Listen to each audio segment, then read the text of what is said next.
Once again, it's on. Welcome back to another great episode of the Better Than Sex Sports Podcast. Of course, you know I am the man on the street.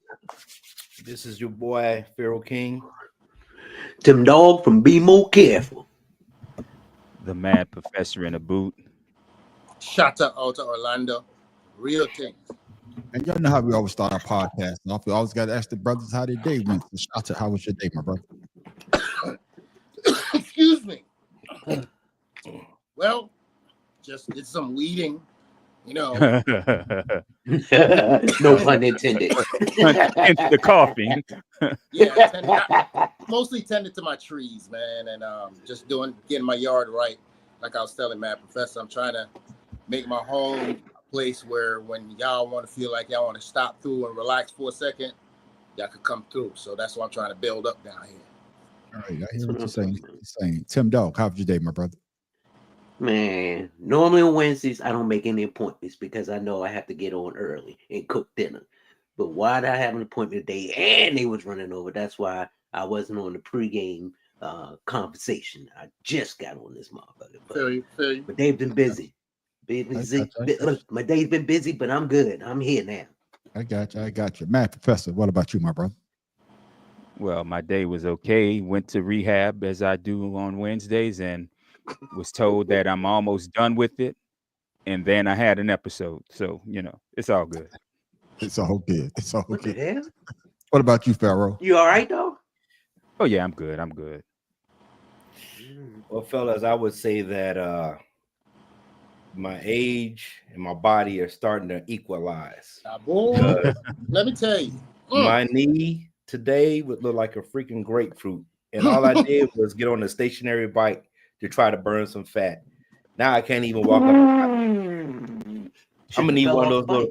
What's that little that chair that goes up the stairs? Hover my around. goodness. Stair lift. Yeah, No. I know what you're talking about. The Yeah. stair lift. That's terrible. Oh. Other than that, I'm good. All right, And you want to talk about me? That's terrible, man. I'm glad to hear that, my I brother. hope it ain't got no weight limit, because that's what's gonna scare me. Yeah, just couldn't wait to eat, huh? Look, cuz, ain't not much good you, man. See you with all that light on you got around your neck. As for me, man, the day's like a bittersweet day. The day would have been my sister's 53rd birthday. She had to live. So I want to say heavenly birthday to my sister, Sharon Yvonne Jenkins, 53. She's been gone almost 33 years now, but Lord, it's just like it happened yesterday. it does. It does. Yeah. But other than that, man, everything else as well. Earlier this week, man, I tell you, man, I just stopped drinking. Man, I fucked around and broke my screen on my goddamn laptop. How the hell did you do that? Don't ask Drinking me. man. Don't ask that question. I thought I had to go. No, but I thought I had to go buy me a new computer. But man, I didn't know you could just add a screen to it. That's what I did. Add a monitor. Add a monitor, and I got me a wireless keyboard. So Look, bro, when the screen on my laptop broke welcome to about the a new year and a age. half ago, that's exactly what I did. yeah, that's exactly what I did. But fellas, man, we got an interesting show. We got a great show, man. And let's go ahead and get this started off, man, because this brother's just coming off of the NBA All-Star break. And then they had to shut him down for the rest of the year. We start our show with breaking news. San Antonio Spurs star Victor Wembanyama will be out for the remainder of the season after being diagnosed with deep vein thrombosis, which is a blood clot in his right shoulder. Wembanyama, the 2024 Rookie of the Year, he's had several notable performances this year, including a 5x5 game, 10-block game, a 50-point game, and he had the Spurs fighting for a play-in spot. Shams Charania, our senior insider, joins us now. Shams, this diagnosis, it was shocking. We just saw Victor play in the All-Star game. What happened between that game Sunday and now?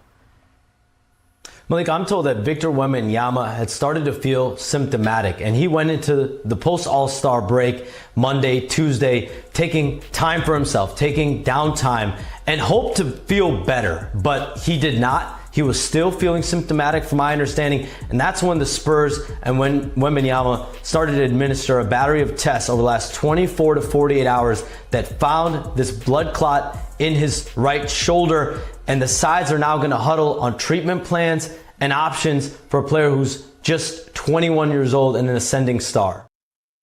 Man, Professor, I'm coming to you first, man. What are your thoughts, man? You heard about him having this blood clot and it ended his season.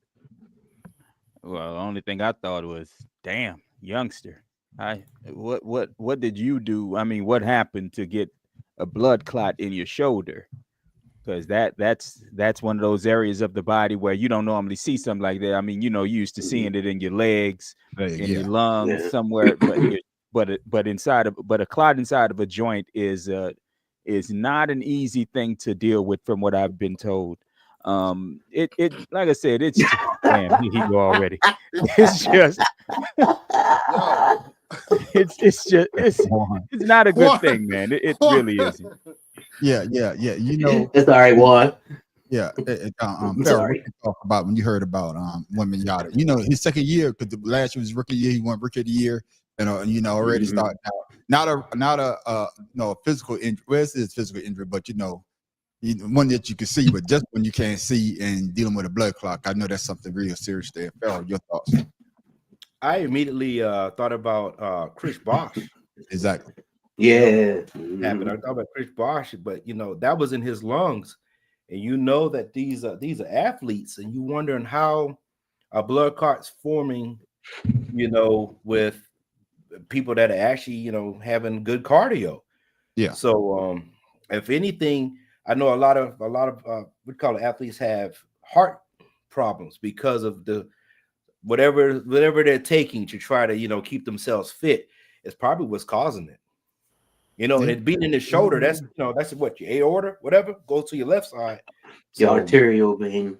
Yeah. So, I mean, think about it. It could be whatever the supplements they're taking, whatever treatment they're giving them, that could cause it.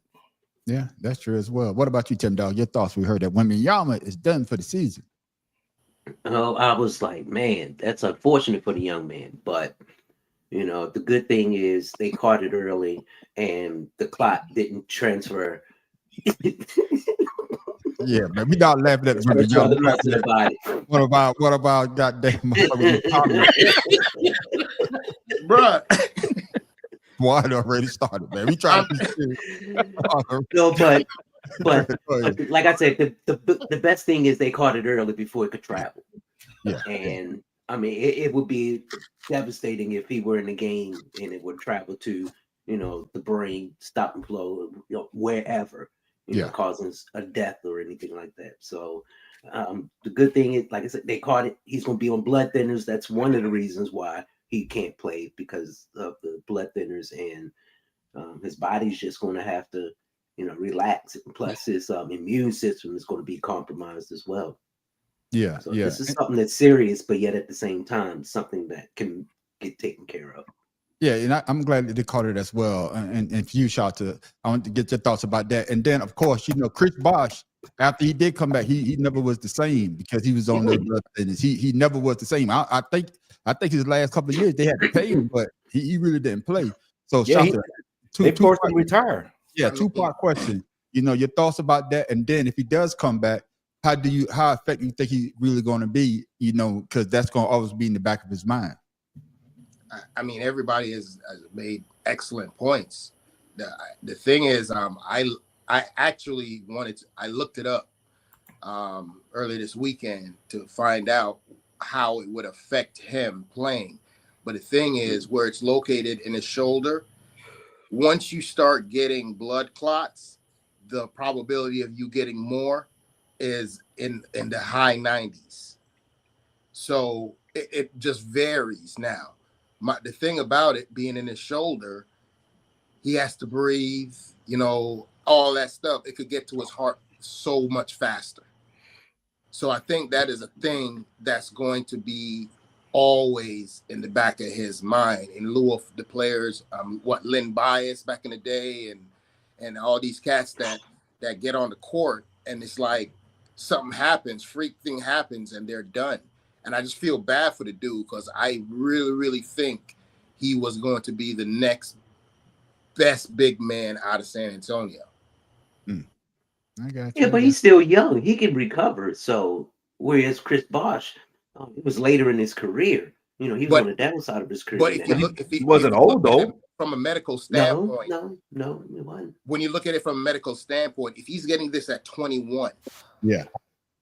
you see what I'm saying? At 21, and think about this, he's already 7 foot what? 4. Yeah. So he's already got. motherfucker. So he's already got the all the prerequisites to have these kind of issues already. So that's why it's dangerous for him, especially. Yeah, because I heard what's my man John Sally said that he said that's why he had to get his health under control, because he said how many 7-footers that you actually live past a certain age limit. Correct. And, you know, but come back to you, Mac. Yeah. I'm just saying in general, hey, there's always a to the norm. But what I'm saying Exception. is, exception. But if they're overweight, if you got health problems, 9 times out of 10, it's not looking good. But I mean, look what happened to Shaq. Y'all saw Shaq toe. That's not normal. Yeah, but that's from wearing them tight ass, cheap ass shoes. Yeah. He wear. Yeah. That's for wearing Reeboks. Yeah. But Professor, my question to you is just like I asked Shata. Do you think that him being young, but you think that he'd be able to sustain his career longer because now he has to be, I guess, hesitant in certain situations, and plus he had to take the blood thinners, and that may prohibit him from reaching his highest peak. If you understand what I'm trying to say. Well, yeah. I do. And well, 2 things.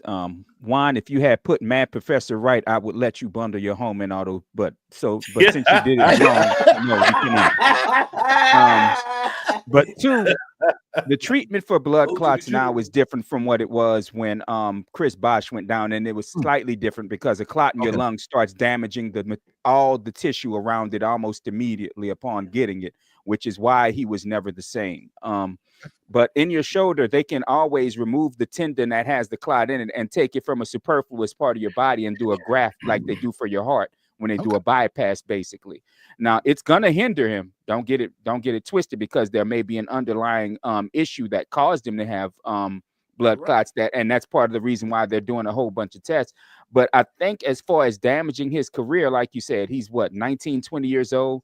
Yeah, so 20. he still has some he still has some growth hormones that the human body produces until you reach about 25, 30 years old. So, I mean, he may not be exactly what he was going to be, but he should be close. He should be close to 90% of what he was at the very least. All right. I just got one question. Mad Professor, did you actually know that? Yes.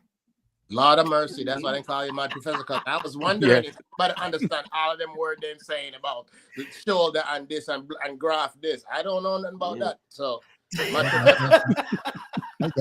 Sir, what you think, man? You think that his career, you think he can reach the ceiling, or you think he's gonna surpass? You think he's gonna reach the point? Because he went number 1. Everybody, we look at these number 1 players. They got to do something. But now that he has this, is it an injury? What would you call it? A setback. Yeah, a setback. Okay. A life-changing setback. Yeah, a life-changing setback. Well, you think that he actually reached his potential peak that he should have made it before this blood clot situation? I tell you like this: he gonna be better than Embiid.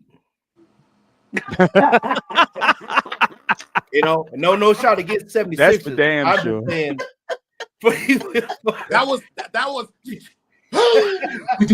because as much as and the man on the street knows, I'm with him when it comes to big men or the big guy.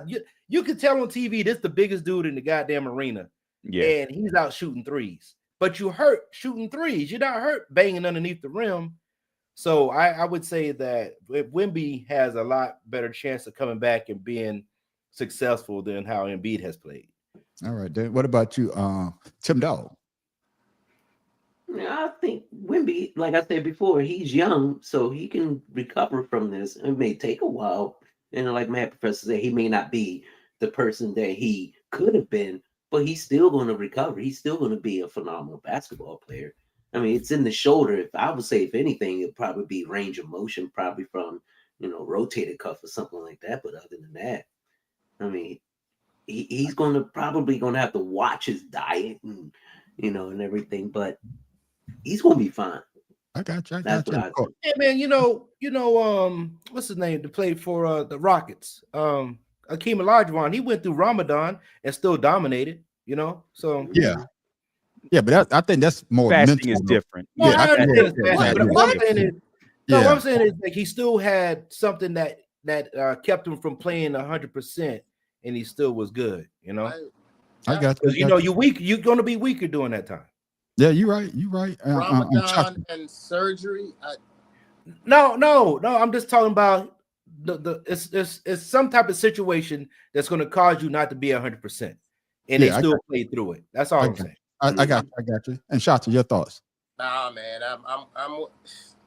I just wish him the best, man. I really do. Yeah. I hate when I tell you I hate to see these young boys that this is the same way it felt about when Rose got injured. When he came into the NBA, when Derrick Rose got injured. Yeah. Man, that hurt me so bad because I saw the potential in him. You know what I mean? Yeah.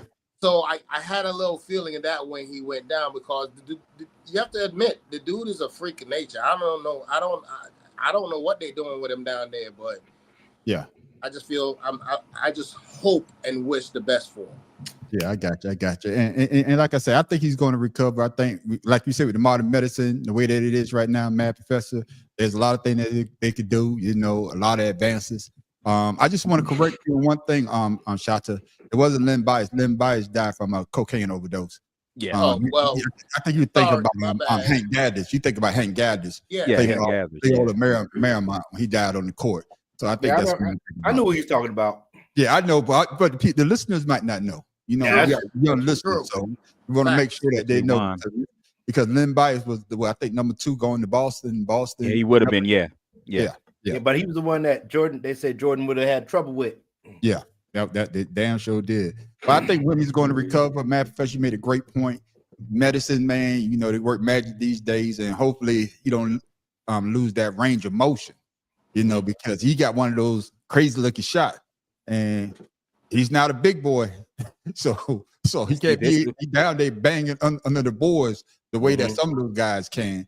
So if anything, this will stop him from taking the threes that his teammates want him to, or fans of the team want him to stop doing. That's for damn sure. Yeah. I don't know if his frame is built, but if he doesn't, that's going to be the only thing. Is his frame going to be able to hold up banging with them big guys down there? Yeah. You don't have to jump. There's no more banging it. There's no more banging in the NFL. I mean, the NBA. Come on, now. They don't bang them. They don't bang the They banging threes. Yeah, that's and another great point that they made. Yes, you're right.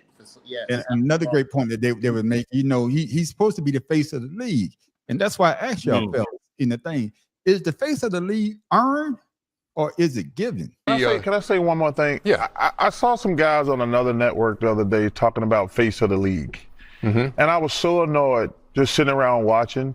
And Jerry started with Kevin Durant was talking about Wemby being the face of the league.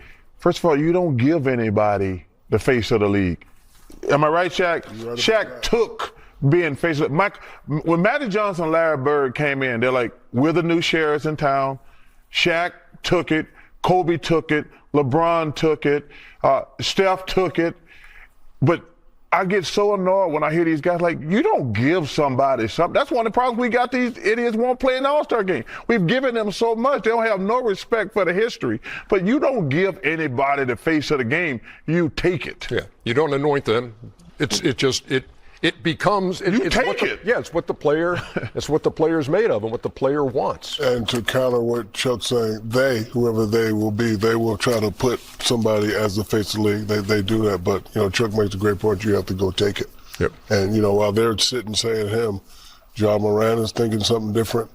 Luka's thinking something different. A lot of young guys say, okay, you're gonna make him. Man is thinking something different. Man is thinking something different. So, it's just them against us syndrome. I'm coming to you, Pharaoh. So was Charles and Shaq right about the face of the NBA is earned, not given? Absolutely. That's old school for us. Like you go take it, and if you want to be the face of the league, you go show the fans that you are the man on the court. That's simple. I mean, what else is there to say? Like we're gonna give somebody who's been in the league 2 or 3 seasons, who's developing, as opposed to somebody who's in the league And like I said, when Magic and Bird came in, they were hot topics coming out of college. So when they got there, they saved basketball. So yeah. I got you. What about you, Tim Dog? Oh, hell yeah, you have to earn it. Come on now. And Shaq was right. I mean, not Shaq. Chuck was right. A lot of these players, you know, they feel like just because they hot on their team or hot in their town that they deserve to be, you know, at All-Star or the top of their game. First of all, the fans vote you in for All-Star. The fans are the one paying your salary. The fans are the one that says, hey, this person is hot or not. Not some motherfucker just coming in 2 years and saying, oh, I'm the next best thing since Michael Jordan. No, motherfucker, you the next worst thing since whoever. But yeah, Tim Dog, what you're talking about? You know, LeBron James took it. He didn't take it because it was already given to him. And that's I'm glad you said that. That's the one thing Charles said that I disagree with. LeBron was given being the face of the league while he was still a senior in high school. Yeah. So, and whether or not you think I think he succeeded in being the face of the league is another question. But yeah, I mean, it has to be earned. You like nobody thought that the number two, 3 pick Michael Jordan would be the face of the league. Everybody figured he might be good, but nobody gave him being the face of the league when he came in because at the time you still had Bird and Magic, and Mike made everybody pretty much forget about them. And I would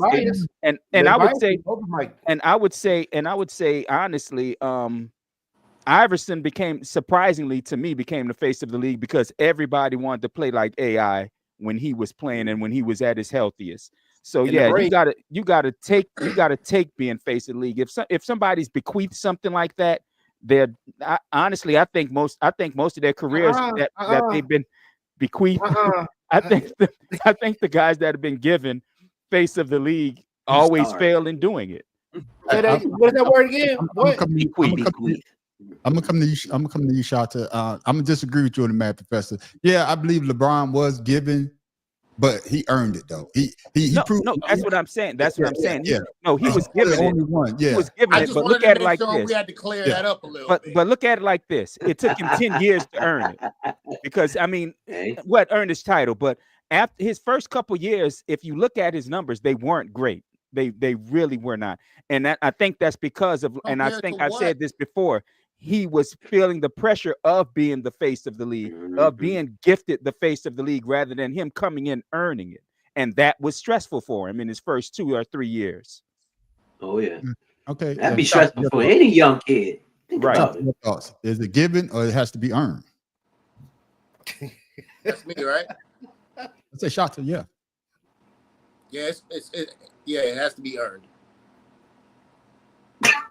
That's it? That's it. Okay. Hey, you see what Juan said? What Juan said? LeBron don't know what he's doing. Nah, I would say that. The only thing like I said before, I think they all went through that. Always. I think they all went through that learning curve because of the fact that way to go, Joy. Because I swear to God, he be coming up with them $35 words. Nobody know what them shits be beating. Yeah. No, that wasn't even 35. That was more like 10. I already told y'all what the show was. I already told you what it was going to be when he started talking about that surgery and grafting from y'all that he on one tonight. I'm just letting you know that's what he's going to do all night long. Yeah, I got you. But I believe that. So we done? Mr. Cut him off, Tim. Yeah. I believe that the title is earned as well. Only thing I'm gonna disagree with the Mad Professor is this, about the LeBron thing and the Jordan thing. It took Jordan a couple of years to become Michael Jordan. He didn't come in the league hot. That is exactly what I said. No, I'm agreeing with you. I'm agreeing with you. But you said you I think they all got that curve when you get that pressure put upon you.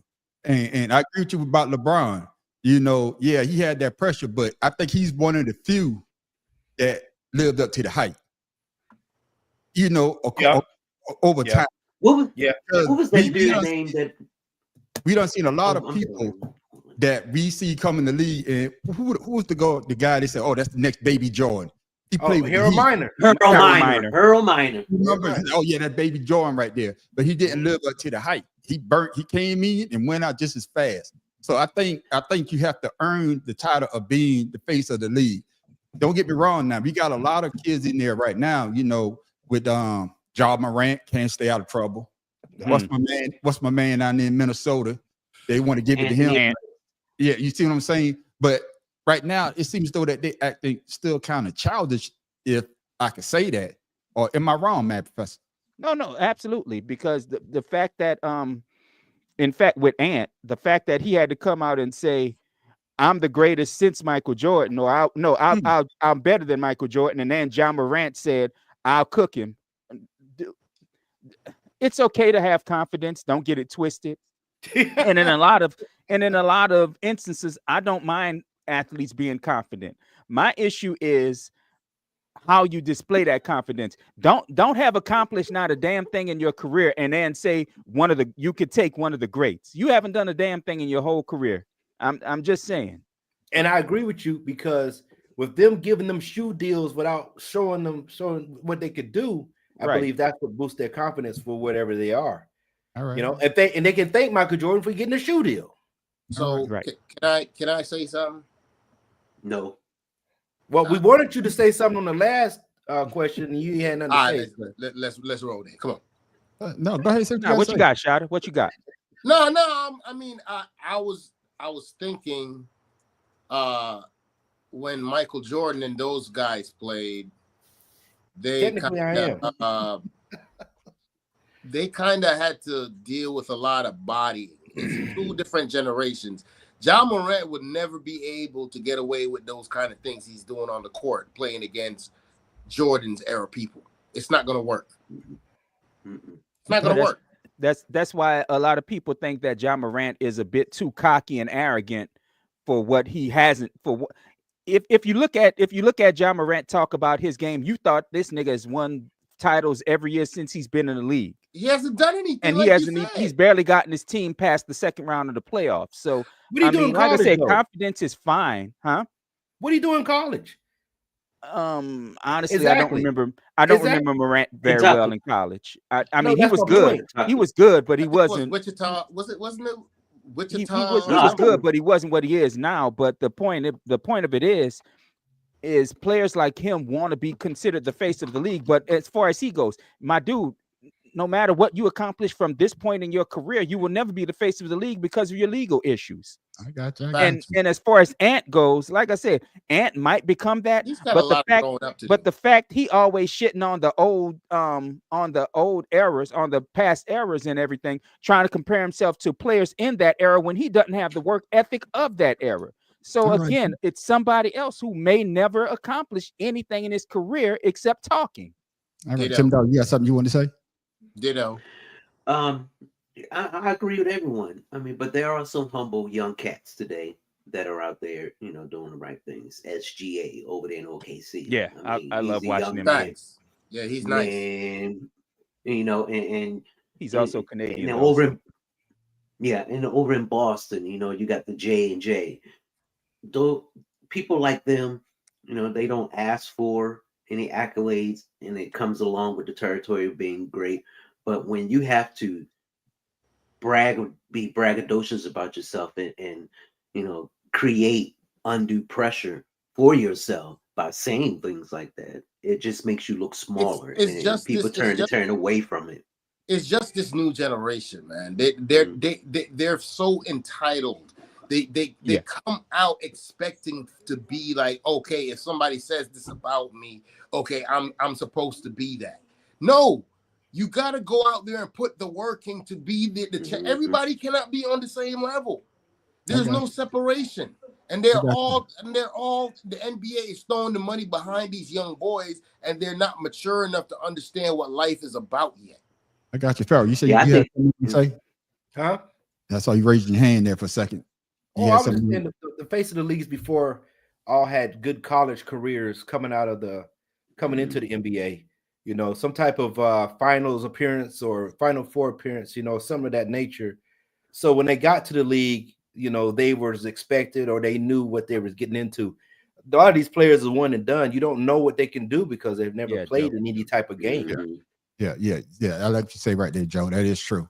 Yeah. Well, but fellas, I heard what you say, but somebody don't agree with y'all because he's saying y'all old brothers, y'all living off of nostalgia. Nostalgia is killing the NBA. The 90s basketball, Michael Jordan and Kobe, was not as clean as y'all think it was. Y'all forget that Jordan left the league for 2 years. Y'all forget that Kobe, rest in peace, quit on his team in the playoffs and did not shoot the basketball. So all this Kobe, Jordan, oh, he's not this, he's not that. That is propaganda. Every great player, whether that's Ant, Wemby, Bron, Steph, this, that. They compare him to a motherfucker 40 years ago. The rules weren't even the same. You're not really watching help side defense. Who's doing this? What is this rule? What is that rule? You're not watching. Nobody celebrates these new people. So why the fuck would anybody want to be the face of this league where you're going to get shitted on every network for not being somebody from 40 fucking years ago? It's ridiculous. It is unfair. Bron is one of the greatest players ever to play. Stephen Curry is one of the greatest players ever to play. Giannis is one of the great. Jokic. And you know what we do? We talk about fucking Michael Jordan. All this superstar era shit is over. The card cap called the second apron, it's over. Teams are going to take over. I'm coming to you, Shata. Was Shannon Fry correct when he said that today's NBA fans are living in nostalgia, but better be living in the goddamn past? Shata. What is his name again? Channing Frye.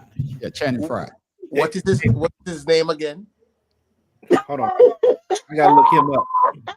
No, what is his name again? Channing Frye. That's what I'm saying, Shata. That's what I'm saying. That's what I'm saying. Who is this nigga? Well, I would say that he's an ex-NBA player. I mean, he made the league, so he had to be able to do something. Yeah, he also played with LeBron, yes, and he also basically was coming off the bench. Shannon Fry. Okay. What the hell has Shannon Fry done in the NBA to make himself be at the point where he could be in the conversation? Shannon Fry? Really? Are you kidding me right now? So my question is not about his ability. The question is, what do you think about what he said?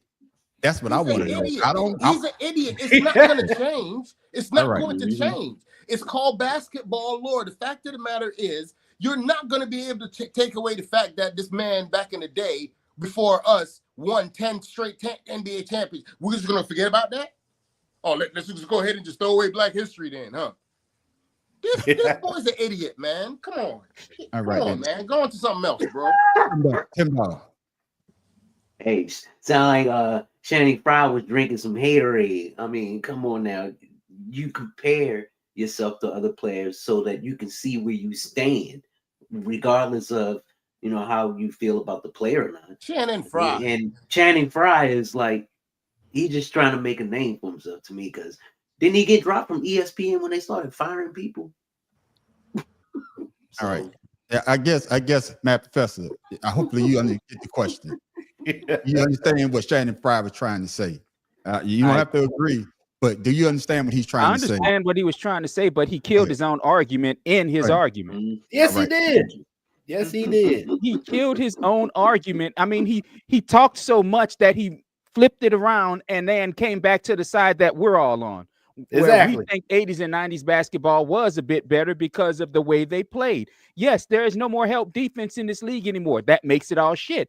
Yes, there's no more banging under the post in the post anymore. Yes, this league looked like shit. We compare it and are nostalgic about the old league because this new league is shit, which is why nobody watches it. Channing Frye, somebody who played in the league for 12 years and was on 7 goddamn teams and his claim to fame is he has a title riding the fucking pine. who was the 7th player coming off the bench, needs to shut the fuck up, dude. You're not. Yeah, his You best games was in college. His What's best his games name was in again? college. Yeah, I mean, don't get me wrong. I watched when Channing Frye was in college. I actually watched him and thought this dude would be good. I really did. I thought he could be a face of the league. But you know, then he came out and proved again, like a lot of these new players, like a lot of these players of today, he didn't have the work ethic to continue it. So he, like I said, he was a journeyman player basically. Yeah. But after his first stint, after his first team had drafted him, and I forget what team drafted him, but he was a journeyman player, and he's not trying to compare himself to the greats, but he's trying to. It's just like everybody else who can't do, they talk or they teach, and those who can't teach talk. He's a talker. I mean, dude, you killed your own argument, and like I said, I've disagreed with his argument, but the fact that you tried to make it in the way you did, it shows how horrible this game is now. Stupid and it's dumb. They get Farrell in there. Farrell, your thoughts? Yeah, that was very unintellectual argument, because there was nothing that he put out that we haven't talked about, and he highlighted it, right? And then on top of that, look at the two people he was actually complaining to. Them motherfuckers ain't done nothing either, so they're not going to argue with him on the points that he's trying to make. Of course not. So, you know, Let me ask you this question. Then I'm coming back to you, Matt Professor. Then everybody else after that. Yeah. So do we, as NBA fans, when we see these young players out there, do we say to ourselves, Michael Jordan wouldn't do that? Do we say that? Do we say to ourselves, Magic Johnson wouldn't do that? And I think, and that's what I'm thinking, that what he's trying to say. He's trying to me now. This is just me. I could be wrong. Can I finish my statement? Like I say, I could be wrong. I could be wrong. But the way I heard him saying is that we don't give these players a chance to be themselves, because we are quick to say, okay, Jordan, Magic, Bird, they won't do this. And that's why I think he was trying to go. If I'm wrong, Matt Professor, tell me I'm wrong. No, and you're right in your way of putting it. But that's the point. Is he said all of that and said that we're putting pressure on these guys, but these guys want to put the pressure on themselves, because some of the first things they say is, I'm as good as this guy back in the day. Gotcha. Without proving a damn thing. Like I said in the last answer, when John Morant said he'd cook Jordan, when Ant said he'd be better, he could shoot over Jordan. I mean, y'all, Channing Frye is saying the fans are doing it, or some people in the media. No, nigga, the players are doing it. The players are comparing themselves to a guy who's been retired more than 20 years. So, I mean, like I said, his argument was weak to begin with, and then he turned it around and disproved his own argument. I got you. Go ahead, Shata. You said you had something you want to say. Yo, I'm just gonna say it right now. I have never, ever been a Kobe Bryant fan, but I cannot keep him out of one of the greatest daggone NBA players that has ever walked the earth. Okay, Kobe Bryant had LeBron James had the honor of being able to work with Kobe Bryant and see what work ethic was about. Because see, Kobe Bryant's brain was, I wanted to be better than Jordan. So that was what pushed Kobe Bryant to be practicing at 2 a.m. when everybody else sleep. You see what I'm saying? LeBron got a taste of that, and he actually incorporated that into himself. So that was kind of like the last of the dying breed of these guys that's going to go out there and say, you know what, I'm going to go out here and run in the sand like Marshawn Lynch, or do the extra work to be the top guy. They're not doing this. Everybody's got the camera in their face and doing little fake moves and this, that, and the other, and have a little flash in this, and then they're famous. So at the same time, you're talking about a generation where cats was literally, that was their livelihood. This is life or death. This is how we eat. You know what I'm saying? These cats nowadays are entitled as hell, man, and everybody see it. I got you. Tim Dog. I agree with Shata. I mean, Channing Frye, I understand what he's trying to say, but there's a way of going about saying it. And for him to be a player who played during that generation, for him to say it's time for us to move on. I mean, you can't move on because you're gonna always compare yourself to someone before you. It's just human nature when it comes to the sport. And that's why we have records, and that's why we have fans, because individuality. I got you, Pharaoh. I would say that like I said, he said that we're putting it on them. Well, your question is, do we compare them to the past players? I would say we're not looking for them to be the past players because this is a new era. Right. But what I will say is the fundamentals of basketball have seemed to have left them. So with that being said, we're not looking, we go back to what we know, just like anybody else. Everybody goes back to familiarity, you know what I'm saying? To what basketball is, what we thought was designed for. Give you a stat here, and this is one of the reasons why I think basketball is shit. The Celtics are going to be the fourth team in NBA history with more than 3-point field goal attempts than 2-point field goal attempts. They're the fourth team. The Houston Rockets was the first team to do it, and they all have not got past the conference finals with that stat. And then when we watch basketball, like you said, we got all the tall men, Jokic, Embiid, Wemby, 7-footers shooting goddamn 3 points. And then just basic basketball, put your big ass under the rim, stay in the paint. But I think that is what he's talking about. Where he killed his own argument, like the Mad Professor said. They're the ones that put the pressure on themselves. Yeah, right. and I would say that as well. I understand what he's trying to say. And Mad Professor, you made a great point when you say what you said.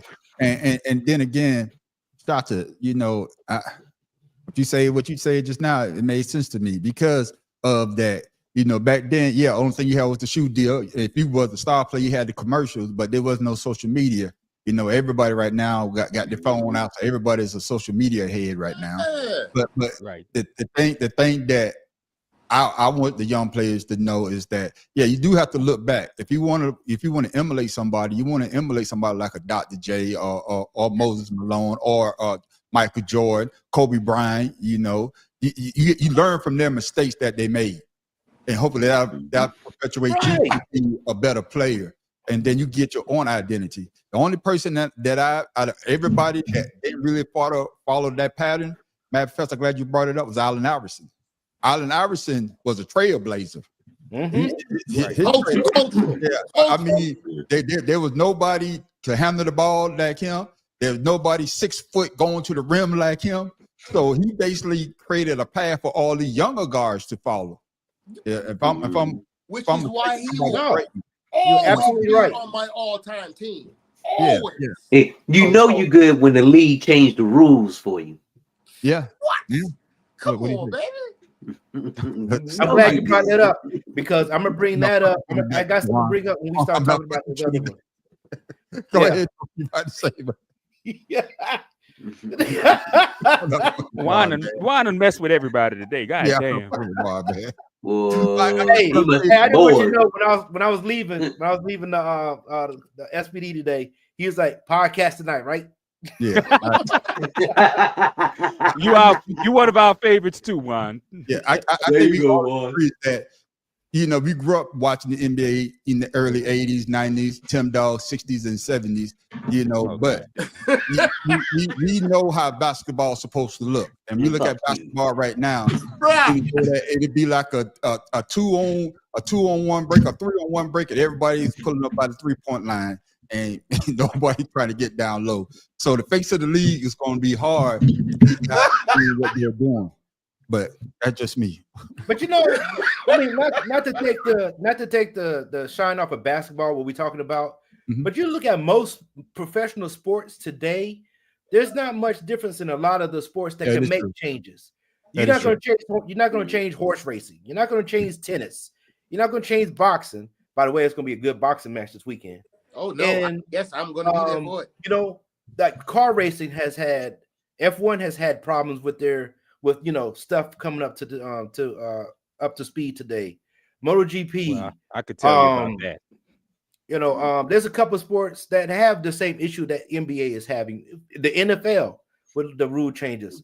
So I just think with the athletes today and the way that the athletes are improving, especially with recovery, you're going to have these changes, and people are not ready for the changes. You know what? Look before we go. Look at it like this: when it comes to the way athletes are today compared to what they were. Look, it's not a sport, but it's dangerous. Pro wrestling. Yeah. Oh yeah. Back in the day, if somebody was a heel, you knew they was a heel, and if you saw him, it was times when heels would get punched in the goddamn face because people thought the character was the real person. Yeah. Now everybody has Twitter accounts and shit. Now everybody has Twitter accounts and shit, so you see the real person behind the character. So when they getting in arguments with somebody on TV, you like, oh, they full of shit, because in backstage they best fucking friends. Yeah. And that's how athletes are today. Everybody's on Twitter and every damn thing. You see their whole lives, and then at the same time they want you to stay out their lives, even though they're putting it all out there. And then you're learning all their hopes and dreams and shit, or basically the shit we don't give a goddamn about. Win for my team. That's all I want. That's all I want you to do. Yeah. Everybody, man, great comments, fellas. But moving right along, man. Hey, since this trade, man, they talked about this a couple of weeks ago before the trade happened. But these two brothers went to the new teams. One played his old team last night. One played. I guess they won 5 in a row. But they went out. When we come back at the video, I'll give you the question. I'm coming to you first, Tim Dog. And so here we are, this kind of in a holding pattern, but now that's going to change here in the next few days when we see a Golden State team with Jimmy Butler, when we see a Laker team that has Luka Doncic in it. What do you expect out of both of these teams going forward? All right, then, Tim Dog. Who do you believe has the more profound impact on their NBA team, Luka or Jimmy? Man, that's kind of hard because both of them impacted their teams in a very strong way. I would have to say probably Golden State, only because now Steph Curry has Joe. Yeah, I like that. I would say Steph Curry, only because they really needed someone to help him out. It's the shooting aspect, and Jimmy Butler brings not just shooting, he brings the defense, he brings the attitude and things like that. Whereas Luka, he's benefiting from LeBron learning work ethics, learning how to be a professional basketball player. And I would say Golden State. All right, just because of that reason. Shota. I looked at the numbers, man, and they're both doing impressive things right now. You know what I'm saying? The problem is nobody's discounting that. As much as I can't stand Luka Doncic, I can't take away the fact that he brings a superstar. He could play the ball. He could play the game, and he's got court smarts. And you're putting that IQ, basketball IQ, with another superb basketball IQ player. Then you have Steph Curry, who needed a dog with him. You know what I'm saying? Fuck. I don't know. Nigga got a dog. Talking about you need a dog. He good? I don't know. Hopefully he'll be back. Oh, what in the hell? That nigga just wait. What do you?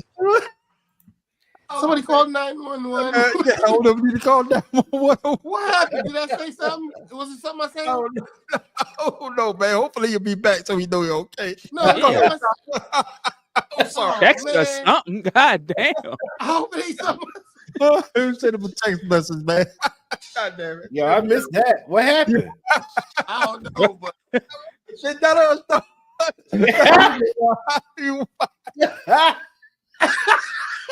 Juan couldn't wait. Why? Juan, Hey, Juan them couldn't wait. dog have to have that little push button necklace. Yeah, you need that As text, soon as it happened, Juan was like, Oh, shit, man. Y'all got me over here crying. But go Anyway. ahead, man. I'm gonna get off, man. We get to the call, man. We get him.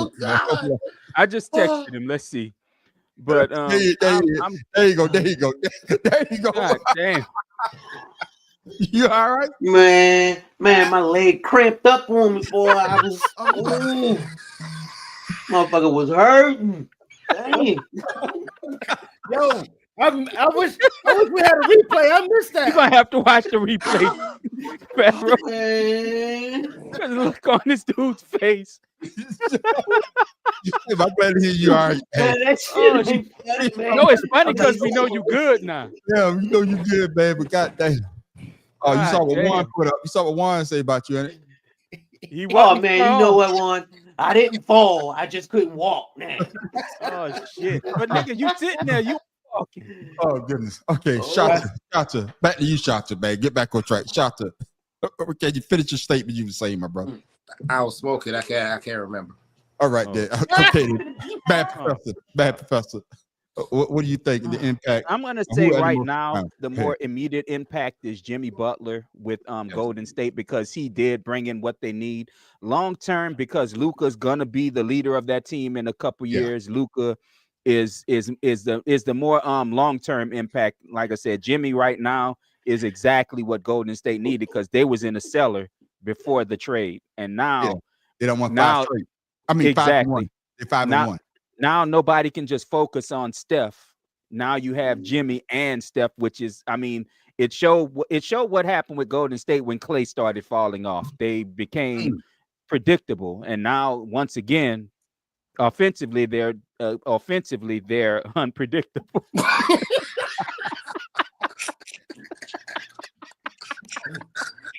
Sorry, George.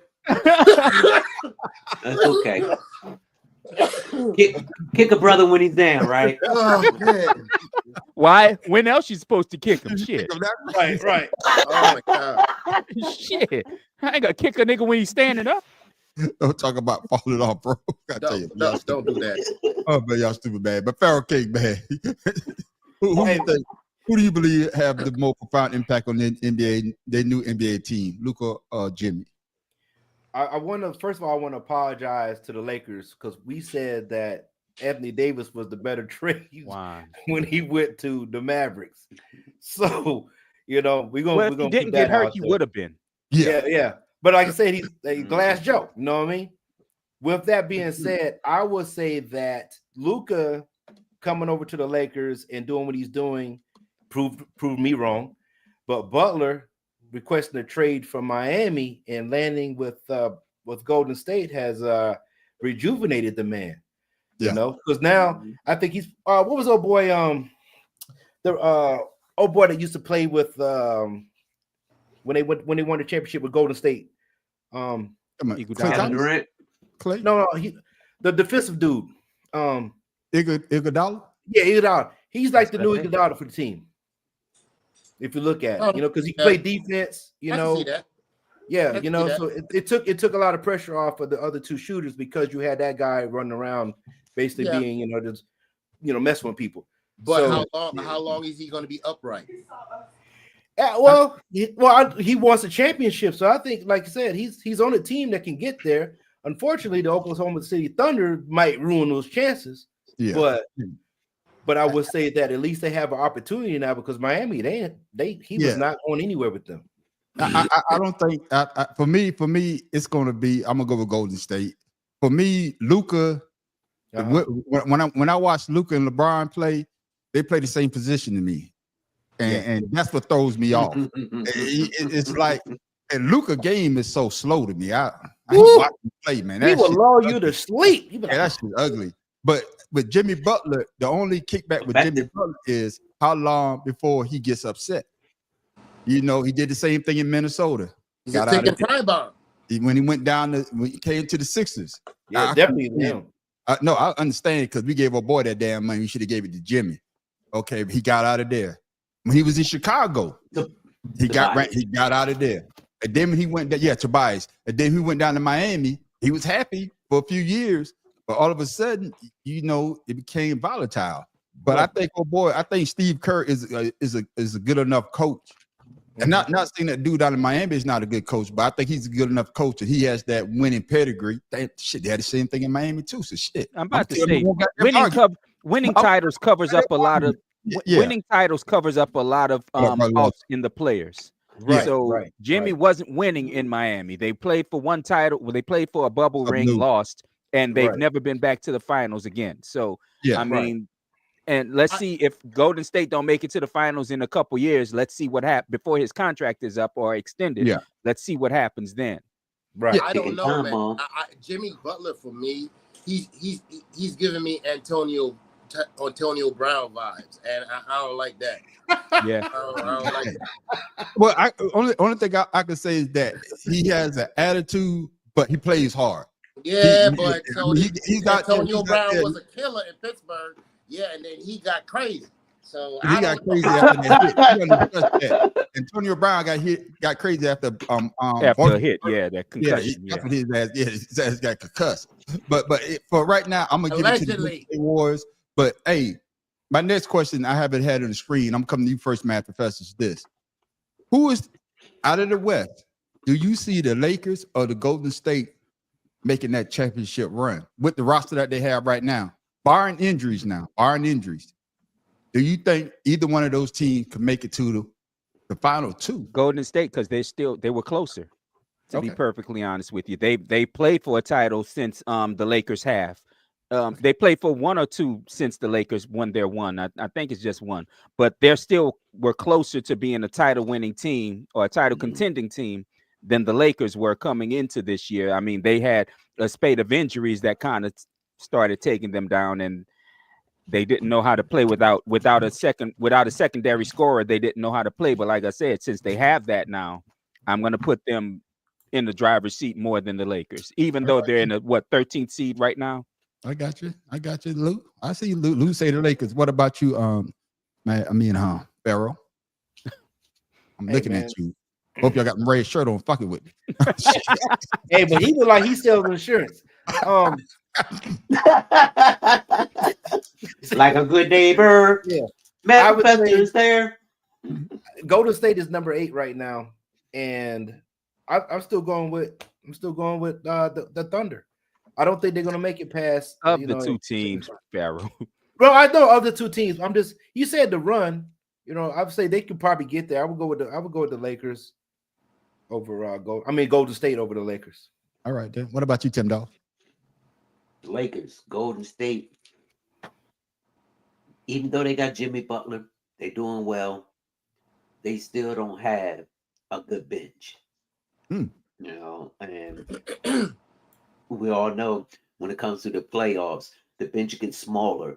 That means that the players on the bench, they have to be phenomenal. So, and right now, Golden State's bench is not there, but the Lakers are. All right, I got you. What about you, Shotzi? Man, I see everybody's got good points, but like your man Lewis Williams just said, Golden State's small. They've always been small, though. Yeah, but the thing about it is, there is no. Do you realize that the Lakers got six something hybrid, two guards that could carry the ball up and down the court and dish the ball to anybody at any time. And you said it. Luka carries the goddamn ball the whole game. The man doesn't dribble or shit. He carries that motherfucker down the court. You're right. Can I say something before you finish your statement on Shotzi? First of all, can I say something before you finish your statement? Brother Law, we're not talking about the fucking Sixers. I'm not talking about no guy. You be bringing this bullshit up. Talk about how about them Sixers. We talk about your sorry ass Lakers. Don't see. I was on your goddamn side. Hey, he always want to kick a man when he's down. Hey, well, that professor say you're supposed to kick it when you're down. Go ahead, my bad, man. I didn't cut you off. I got that brother-in-law. Oh man! Way to go, Timmy. What about him? Yeah, but go ahead, Shotzi. I mean to cut you off. I'm sorry, man. I'm just saying, just looking at it, I didn't realize that these two cats both of them could run the point or play the two, but they're both their court IQ is ridiculous together, bro. That's dangerous. That's mad dangerous because now you got two players on the team that's gonna make everybody else around them better. That's scary. I got you. But for me, I think it's going to be the Lakers because of what Tim Dog says. Comes down to the bench. I think the Lakers has a better bench, barring injuries. I think the Lakers got a better bench. But we never could know. Cause like I say though, I hate the Lakers, so I'm gonna say like this right now. No, I'm just saying if Luka played that defense like he played last year in the championship, last night. Yeah, that's how he plays. Period. Yeah. And that's what I'm about to get at. And the reason why, and y'all can shit on it if you want. The reason the Lakers were dynamic in the playoffs, it was Anthony Davis defense. Yes. And they don't have that. Yes.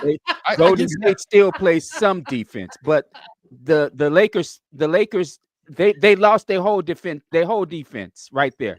Stop fucking with Juan. Why? Get off. Juan is on his shit today. God damn. Fuck you, Juan.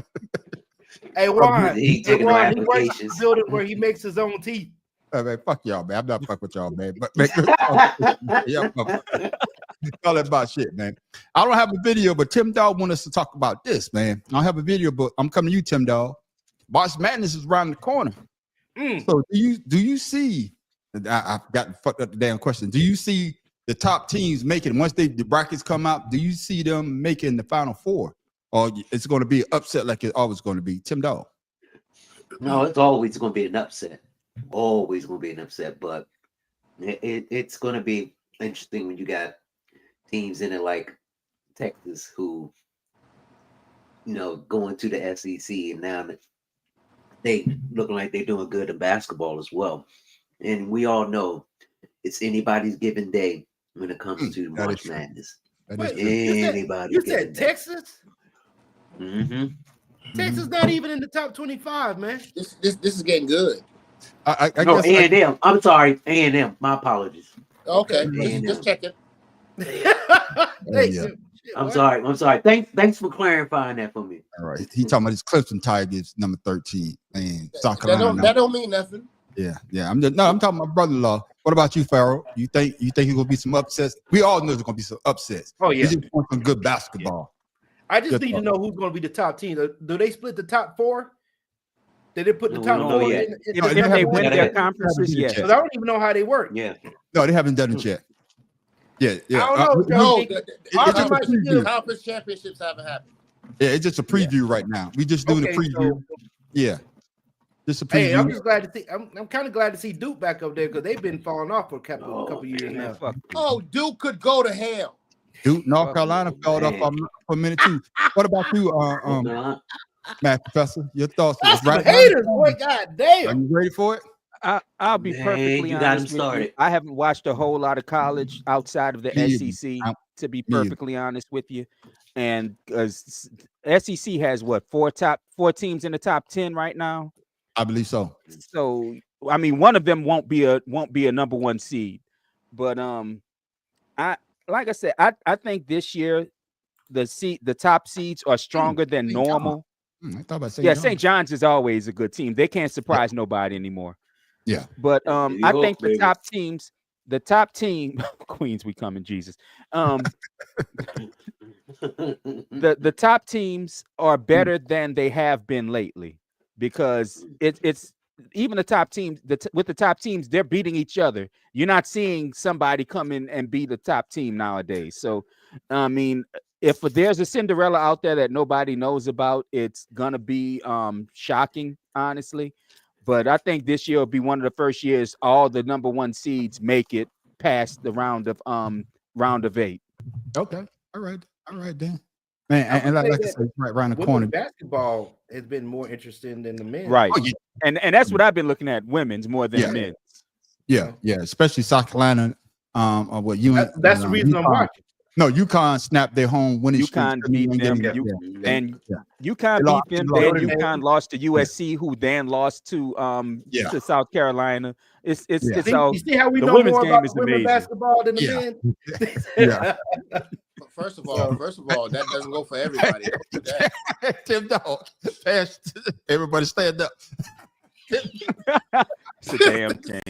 So stupid, That's a man. damn shame. Juan, just stop, bro. No, I think he started You know shouting what, with shorts on. Yeah, I Hey, got you. You know what, Juan? That's okay. I got you, man. But going for somebody sitting down to the actual push. Oh man, there's some haters Yeah, out let's there. talk about this. Oh, there's some haters out there. They don't like what we do because we do it the goddamn best. Oh shit, there it is. I already gave you the question. Let me give you the video. NFL Vice President of Football Operations Troy Vincent said today that one team has issued a proposal to ban the tush push for next season. Last offseason, Vincent said there wasn't enough sound reasoning to ban the play, but the league did create a rule requiring the pushers to start at least 1 yard behind the quarterback. Now, we're not sure which team actually proposed this ban. We're pretty sure it wasn't the Eagles or the Bills. The two teams have combined to run 163 tush pushes in the last 3 seasons, more than the rest of the NFL combined. Philly and Buffalo have scored a touchdown or gotten a first down on 87% of their tush pushes. The rest of the NFL has been successful on just 71%.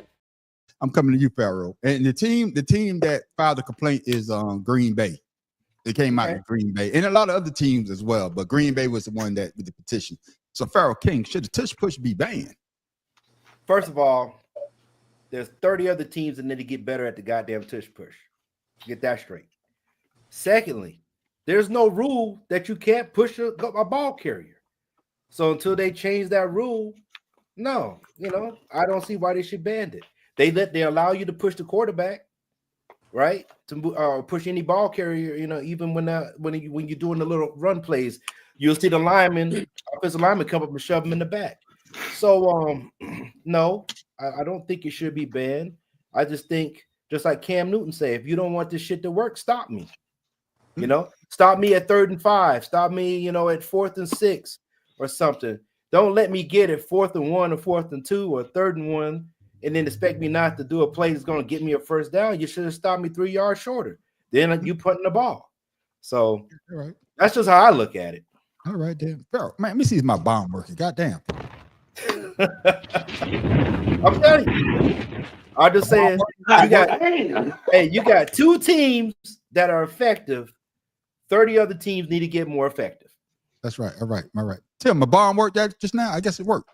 All right, then. No, man, it sounded like a garbage truck going over a pothole. Okay, I get the hell with you. I don't even know what that sounds like, but damn. I was gonna come to you, Tim Dog, but now your ass gonna be last. I'm bad professor. Should they ban the tush push? I'm gonna give the booty bounce. I'm gonna give a condition. Keep it only if the Eagles don't go to the White House. If they go to the White House, ban the shit immediately. They're not going. They're not going. They already said they're not going. What? Well, no, that was 2 days ago. But then they put out a statement yesterday saying that if they're invited, they'll be honored to go because they haven't been invited. I just read them early before we came on and said they wasn't going to go. See, that's what I'm saying. Go ahead. It's too much. But anyway, my only issue with it is the fact that if you jump over the line, they're gonna penalize you if you jump over the line the wrong way on the brotherly shove play, and like the Commanders were gonna be penalized the touchdown if they kept jumping off sides during the brotherly shove. If you're gonna do shit like that to give that rule, even though a rule like that never existed anywhere in the NFL, ban the play, because the problem is there's no way to stop the shit. And honestly, it's a cool thing to see. It really is. But how do you fucking stop it? Because if you go low as a defender, you're going to get bowled over. If you go high as the defender, you're going to get pushed backwards. So the play is really unstoppable if done right. But there has to be some caveat to when it should be able to be used. And saying that the runners have to start a yard behind the whoever the ball carrier is going to be, that's nothing. I'm sorry, that's weak. All right, yeah, exactly. All right, Shata. Man, all I'm gonna say is, I was in the military at Fort Gordon, Georgia, when Tiger Woods was busting everybody ass at the Masters. And when he started busting everybody ass at the Masters, what did they do?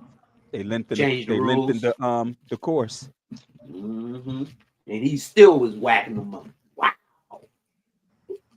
So what you're saying is changing the rules doesn't take away from the effect of the game, just like how we were talking about Iverson, because he was so good, they had to ban the way he, played the game. This is so stupid. Yeah. It is a legal freaking play that you could go ahead and get every angle of during the game on every team every time they do it. You've had 2 years and you haven't figured it out to stop it. So you're just gonna go sit back and say, "Hey, that's not fair. We're gonna go ahead and we should go ahead and ban that because we can't stop it." Green Bay bitch assness. I got you. Tim Dog. I wasn't expecting that.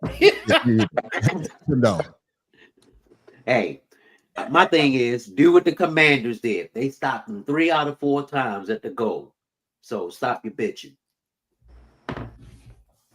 Yeah, I understand. I'm gonna take the math professor point of view. And Pharaoh, you made a great point. If you don't want us to do it, stop us before we get down to the goal line, or stop us before we get down, because we damn sure ain't doing the tush push on 3rd and 5. That's right. Right. That's right. Hey, like 30 teams get better at defense, keep doing the shit, or get better on the offense so you can do the shit. So you got 2 choices. And then I heard this is what I heard. The argument was, well, they changed the extra point. They moved it back because all 32 teams was making all the goddamn extra points. Thank you. So that's why they changed it. Now for the brotherly shove. Now I'm gonna start going with that. That tush push, that's gay. The brotherly shove. Now, when I say gay, I mean happy. Okay. Nah, nigga, that ain't what you meant. Stand on business. That ain't what you meant. That ain't what you meant. Goddamn it. Hey, there you go, Joe. I'm from Jamaica, so I can't say nothing. Yeah. But like you say though, that's why they changed the extra point, because all 32 team kickers was making the extra point. They moved it back, it made it a little harder. But like you say, Pharaoh, 2 teams are proficient at it. Hey, you can run the same play, and I know they talk about a lot of people might get injured on that. I haven't seen one person get injured yet. Maybe just me. And then somebody say maybe they should ban it because of the record book. And that one thing I could understand. Because when it comes down to the record, let's say, I'm a Jalen Hurts fan, but I'd rather see a running back have the rushing touchdown. You know what I'm saying? When you I've go always in the felt rule that book, way too. Yeah, in the rule book, who led the league in rushing touchdown? I don't want to see Jalen Hurts name with 100 brotherly subs. That's how I felt. That's how I felt in the game against the game with the Ravens and Bills. I was pissed that they kept giving Josh Allen the ball inside the 5 to get the fucking touchdown. That's what started pissing me off. Yeah, it didn't make any sense. I can feel that. I can feel that. Yeah. But that's what the rule that they say, that you could do the brotherly shove all the way up to the goal line. You understand what I'm saying? Regular quarterback sneak, or give it to the running back, or you could do whatever pass play you want to do. So as long as my it's not that bullshit that Seattle did in the Super Bowl. Go ahead, Sean. So my thing is, if this was one of them, I got on Mahomes, gray pants, Negro. If Patrick Mahomes was doing this, if your boy in Buffalo was doing this, you know what I'm saying? He is doing it. He is doing it. That's one of the 2 teams. Yeah. Hey man, I need that's you to one come of off the of 2 cloud teams. 10. You're on cloud 10 right now. Yeah. Because Buffalo basically perfected it as well. I wish I had the video, man. They show how the brotherly shove came about. It actually wasn't in Philly. It actually was a guy sitting on the bench, and he was talking and say, "Hey, I wish this is what we should do. We get the quarterback, get the ball, and we just push him into the." And next week I'm gonna have that video. Y'all can see how it all came about. Man, fella, go ahead. Man on the street. I just want to let you know that Pharaoh King was 2 seconds away from getting the full Friday episode. You understand? You was 2 seconds away from getting the full Friday episode. Okay, there's no more ice cream in the damn truck. What, understand? what the hell are you talking about? That's some serious shit he's smoking over there. God damn. Oh, he done went to 11. We gonna have contact highs in a minute. Yeah. Fuck that goddamn Sixers game. I don't want to hear no goddamn shit about the damn. That's a damn That shame. motherfuckers, man. Hell, yes, a damn shame, man. Is the B playing? No. Yeah, fuck me up, man. Hey, I don't have a video, but I got a question. Now I'm coming to you first, Tim Dawg. You know, it says that he's not going to throw at the combine. So, do you believe with Shooter Sanders not throwing in the NFL combine, or should he throw, or just say the hell with it? He said he's going to concentrate on, I guess, the questions that people are going to ask him when he does his interview. So, do you think he should throw? It's up to him. There are people who haven't thrown. So, I mean, it's not the first time someone said they're not going to throw. It won't be the last. Give up. All right. Throw not. Matt Professor, you think they should throw, or? Honestly, what good is throwing to when you're not under pressure? Who fucking cares if you That can is throw true. 80 damn yards from your knees? What can you do that shit in the game? No, your knees go down, the play is over. So no, it doesn't matter. Yeah, that's what your boy from LSU, right? Jamarcus Yeah, Russell. Jamarcus Russell. Yeah. Yeah. Oh Lord. All right. What about you, Who'd you Farrell? say? Great bus. So who? Jamarcus Russell. Jamarcus Russell. The big That's- bus. That's so Yeah. cute. That's cute. What do you think, Farrell? You think he should throw? I would say whatever he need to do, whatever Cam Ward is going to do. Yeah. If Cam Ward decides to throw, he needs to throw, because I believe that's what's going to either make or break him in the stock. You know what I mean? Agreed. Because Cam Ward, he's a 5-year senior coming out. Shedeur Sanders only played really 2 good seasons. So I got you. I would say, yeah, if Cam Ward going to throw, you need to get your ass on the field and throw. All right. What you say, Shot? I don't give a damn what he do. Thank you. Thank you. Well, yeah. I take it you don't like Sanders at all. What you talking about? no, he I'm loves a- Sanders. I'm gonna say this. It don't I'm gonna say matter. this. It don't matter because whichever team they go to is gonna suck. That's what I'm about to say. I think he's gonna be the number 1 and number 2 quarterback coming off the board.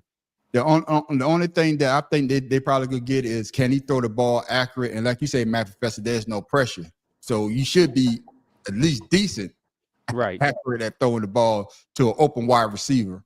Does it look bad? I don't think it looks bad, because, like you say, Tim Dawg, a lot of people have not thrown at the combine. My only thing is, being that it's Deion Sanders' son, and he doesn't do well, they could probably use that against him.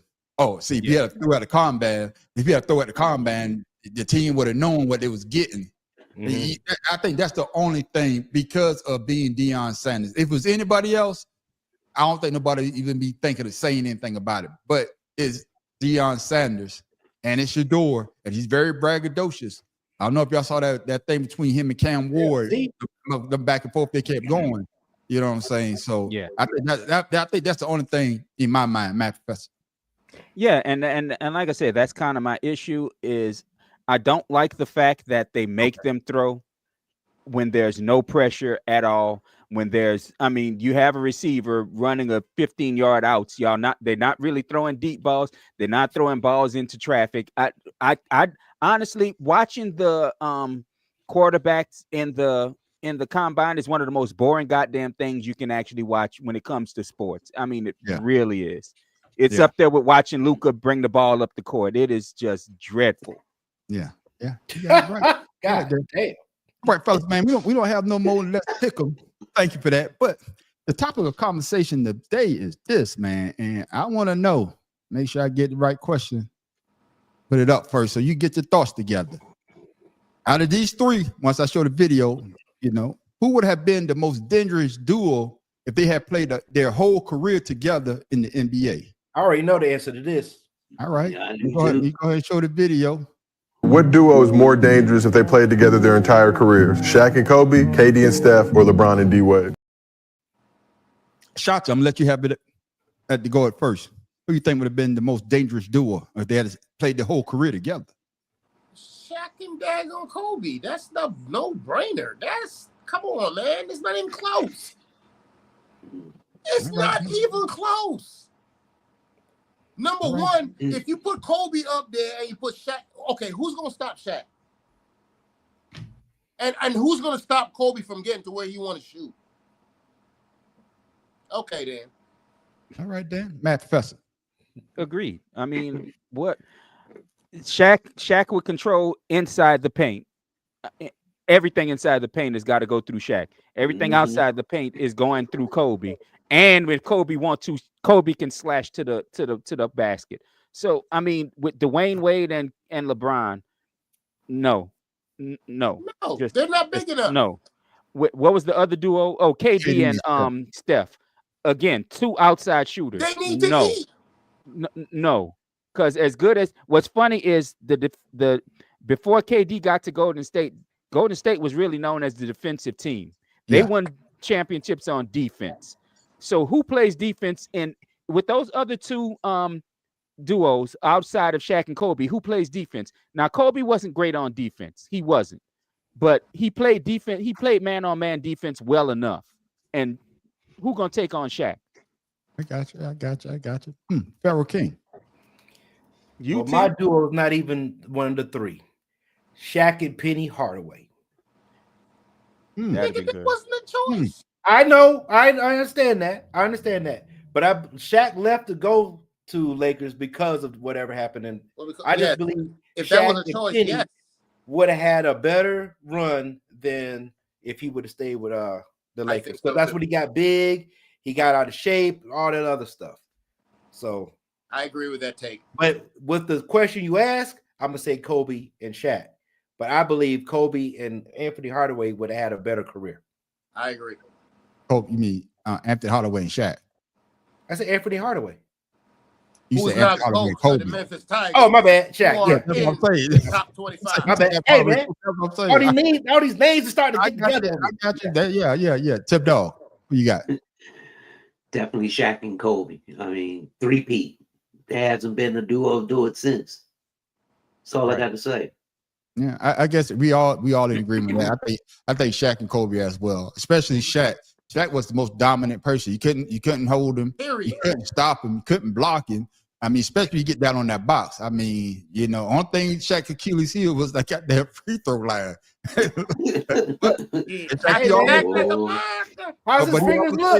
But he always said that he hit it when it counts, though.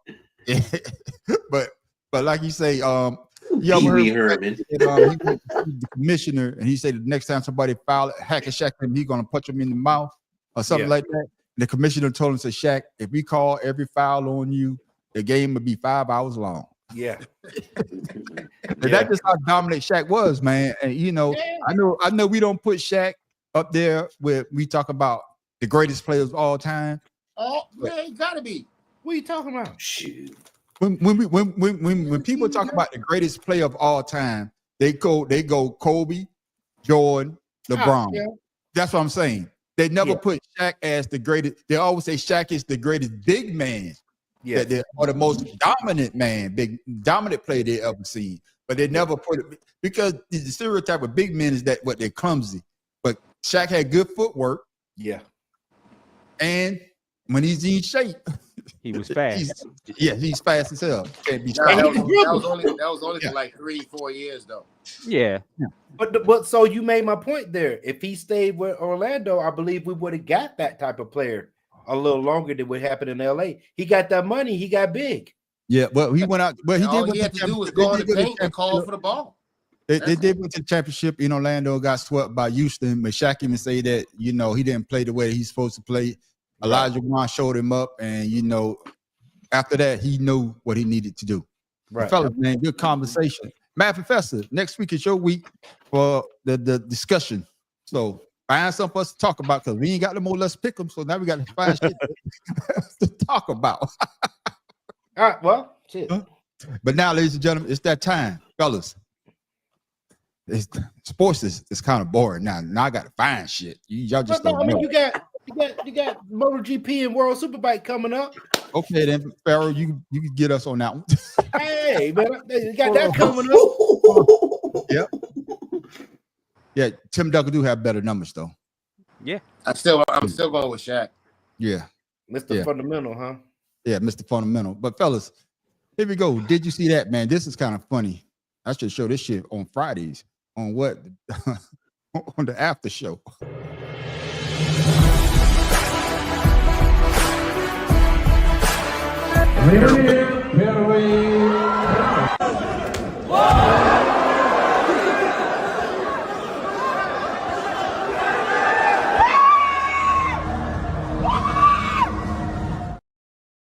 Hey, man, do that one more time. Do that Okay. one more time. Make sure y'all see the backflip. Yeah.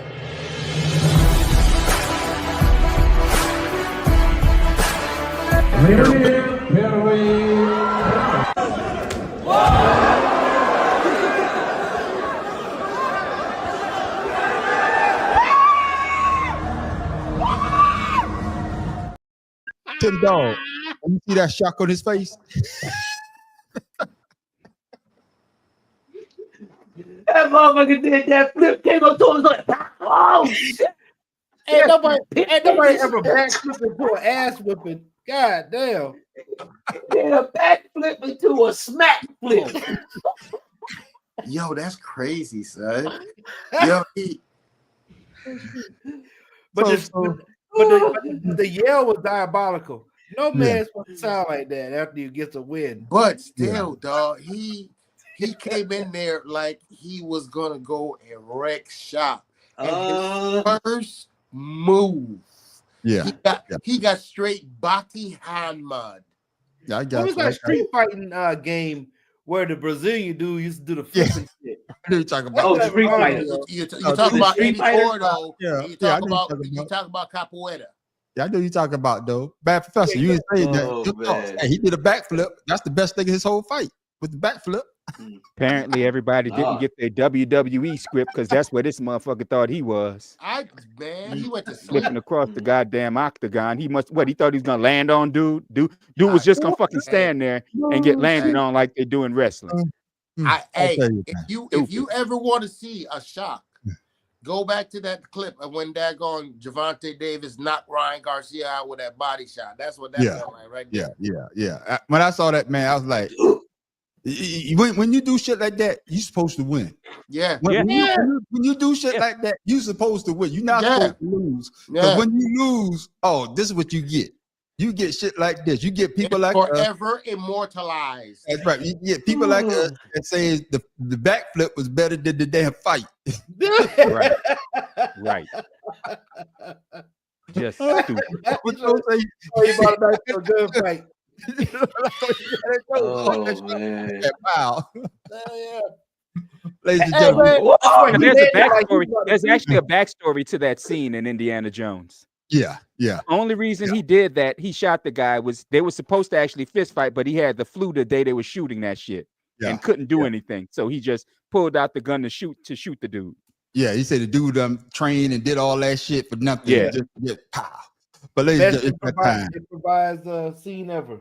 Yeah, it's about that time, ladies and gentlemen. We done brought you a lot of good sports, a lot of weird sports, a lot of shit. You know, if you're not talented, you can do it at home.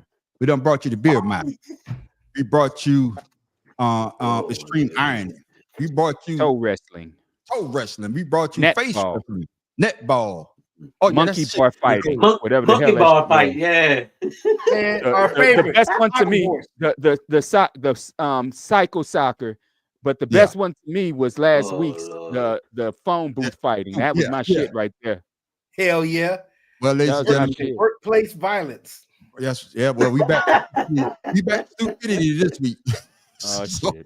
let's go ahead and get into it.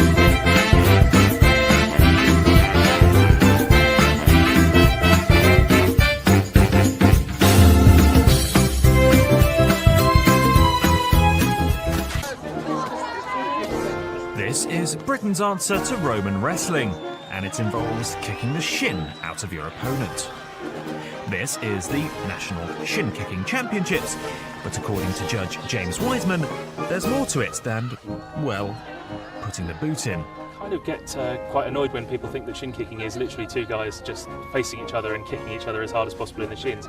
It's really, the easiest way to describe it is it's a bit like wrestling, but with a lot of contact below the knees. So the idea is really to throw the person to the ground, but to throw the person to the ground, you've got to unbalance them by kicking them first. So there is some kicking then. Good. The competitions are judged best of 3 with few rules. Primarily, no martial arts style sweep kicking allowed.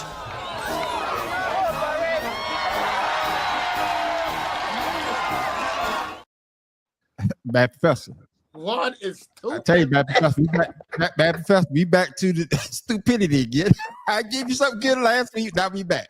And no, that's not King and Mad Professor going at it. Boy, Johnson, a bunch of dorks. The stupid shit about this. The stupid shit about this.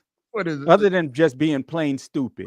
Because I didn't hit my shin on a goddamn table walking in the dark, and that shit hurts like hell.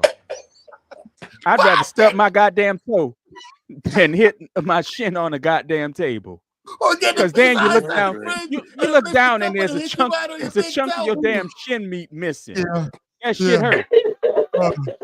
But what's stupid about this shit is this dude trying to. I'm tired of people thinking that this is just a bunch of men kicking each other below the waist and kicking each other in the shin. Then what the fuck else is it? I watched sumo wrestling on TV the other day, and that was better than this shit. I'm sorry. If y'all want to just have British sumo wrestling, the loser got to eat British cooking. Otherwise, shut the hell up. Good I got Lord. you. It's Shanta, dumb. what you thought about shin kicking, man? Hey. Listen, man, yo. Now I understand that when I first come to America and I got school, and they said little white boys and the little sandbox and they're kicking sand at each other, kicking things at each other. Now I understand why they're doing it. Because I used to stand there and just look at them like, what are y'all doing? Y'all kicking sand at each other? Just stop. Just punch. Just somebody punch somebody. Yeah, I did that. You can say at one another. That shit. It's handed down. It's handed down. Shit, I need to start that sport. I need to write that shit down. It's so good to have socks on.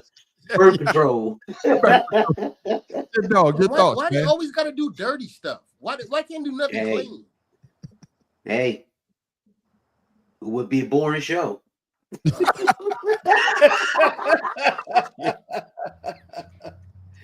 Hey, man. Okay, man. They need to do Muay Thai shin strengthening like they do over in Thailand. Yeah, I'm with Matt Professor on this one though, because I done hit my shin plenty of time, man. That shit ain't no joke. I done hit my shin, man. I go down quick. Oh man, but why do the soccer players wear shin guards? Especially when you're getting out of those military vehicles and you hit your shin on the side of that step. Oh, don't do that, dog. Don't. All they did was put straw in there, man, for the cushion, I guess. My thing is, they putting straw against their skin. That's not comfortable. Yeah, I know. I know. It's better But than fellas, getting kicked shin to shin. Yes, fellas, in case you missed it, and don't get mad at me. This is in honor of Tim Dog. So don't shoot me. Shoot Tim Dog. A long-standing facial hair policy that has been in place since the 70s. They will now allow their players to maintain a well-groomed beard. Here's what Hal Steinbrenner had to say about the decision. I did make the decision that the policy that was in place was outdated, and given how important it is to that generation, and given that it is the norm in this world today, that it was somewhat unreasonable. I did make it clear to the players that it's going to be, it's going to be a well-groomed, clean look. It is important to the leaders of our team, who I talk to, that we maintain that disciplined look. Don't get mad at me. So in case you missed it, the Yankees get rid of that rule. No facial hair. I already know what Shot gonna say. So Pharaoh King, baseball season's around the corner. Aren't you glad the Yankees getting rid of that rule? I don't give a fuck about no beards, man. It ain't gonna make you play better because you clean shaven. And just for him to even get rid of the old policy, what the hell? He look just like his daddy. Tobacco, spitting tobacco, rubbing their mouth. Doing all that. They worry about well groomed. I got you. Hey, I got you, man. But hey, like I said, in case you missed it, hey, in honor of Tim Dog, he wanted us to talk about it. There it is. There you go. And the thing about it is nobody likes the Yankees on this panel. Everybody hates the Yankees. Shut up. I like the Yankees. Matt Professor, don't go yet, Matt Professor. Don't go yet, Matt Professor. I want you to hold what you got, Matt Professor. But Shota, you a Yankee fan? You a Yankee fan, Shota? Yeah. I thought he was a Mets fan. Are you Yankees fan? Yo, shut your bumble clock. You hear me, sir? Nobody said to me, I get it up. I thought you was a Mets fan. Yankees fan. Blasphemous. Yo, Big Eye, let me tell you something. Let me tell you something about this right now. Yeah? Let me tell you about this. You got to get clean shaven in if you're a fan. Get started. Oh, goddamn. Oh, goddamn. Do you know where Yankee Stadium is? It's in the Bronx. Yeah. You know where Yankee Stadium is? The Boogie Down. In the Bronx. You think said that going fly from the Yankees into the Bronx? I'm just saying, You think man. said that going fly? But I mean, Shanta, you know, when you first came on the show, when you first came on the podcast, you know, we were talking about the Dodgers whipping the Yankees' ass. You got it in your feelings. Now they giving you something, man. Hey, they ain't talking about winning championship. They talking about you could be clean shaven. I mean, you could not have to be clean shaven anymore, as long as it, you know, nice and groomed. Nigga, So, my bad. Yo, I served over 20 years in active duty in the military, and I had a shaving profile my entire damn career. This dude could take his.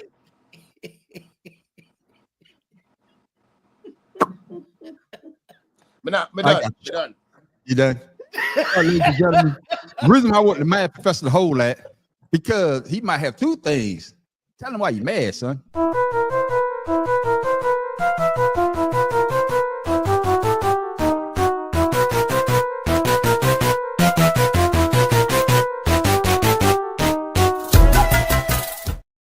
See, the issue is, and you're right, it is two goddamn things now. See, let me tell you one fucking thing. Let's start with this Yankees bullshit. The Yankees have only ever lost one reported player to the beard rule, and that was Brian Wilson, who was known for having a beard when he pitched for the Dodgers, if I'm not mistaken. And he went on to sign with the San Francisco, whoever the fuck it is in San Francisco. And that's been the only player known to not want to shave his beard to play with the Yankees, because he's like, I'm known as the beard. Fuck the Yankees. And the Yankees, I say fuck the Yankees too, because I hate the Yankees. I've always hated the goddamn Yankees. I don't give a damn about you, Shot. Fuck the Yankees. To me, they're just like Notre Dame of baseball. They kiss my ass because they want to live on the past and haven't won shit in almost 20 years. So Yankees, fuck y'all. Shape, not being able to keep your beard. Being able to keep your beard not gonna make you a better player, because I've never seen you swing from your chin. So shut up about the dumbass beard bullshit. That's number one. Number two, these pampered ass NFL players whining about teams that they gave a bunch of teams F's because these teams make them pay to watch their badass children. You making millions of dollars a year playing a fucking game, and you're complaining because the team is charging you up to $90 per child to watch your badass children while you practicing. Shut your bitch ass up. Guess what? Normal people got to pay more per week. So kiss ass, you sorry son of a bitch. You making millions. They have people who don't make millions, who make hundreds, have to pay that 100 to get their kid in daycare so that they can go to fucking work. So you can shut your ass up. Military pampered bitches. Military is bad. No, you know what I thought you was going to get on here and be mad about? That your coach is naming Carr as QB1. You know what? I'm not even worried about that shit, because I thought you was going to get on here. He gonna learn. I'm not even worried about that. Because he gonna learn. And the only reason Derek Carr is gonna be the starter is because he's making too much money to cut. You cut him, you keep him, you pay him $50 million. You cut him, you pay him $35 million. What's the point? I got you. But Matt Professor, you got 3 things to be mad about today. God damn, I got them all out. What's the point?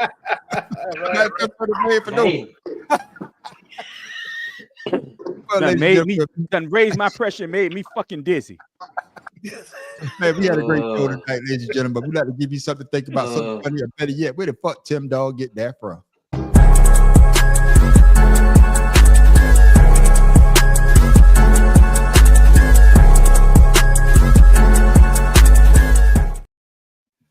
There you go, Tim Dog.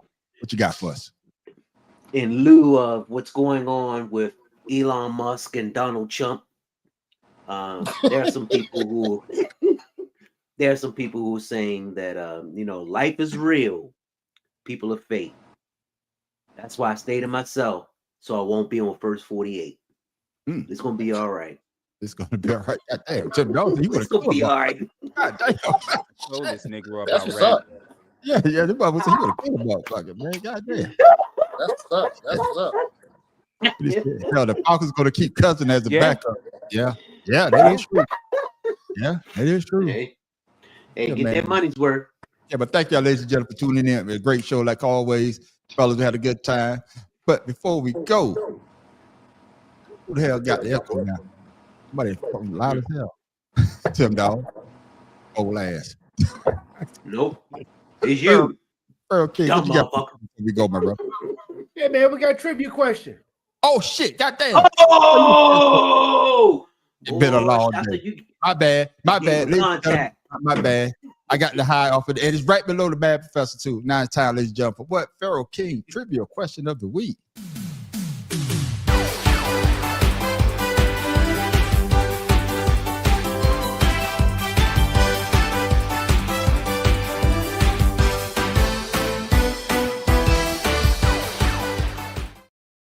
Hey, this question is in honor.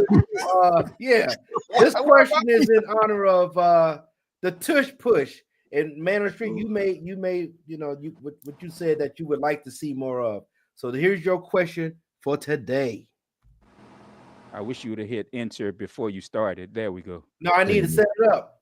Oh, okay. It has the most 1-yard touchdown runs in NFL history. Ooh.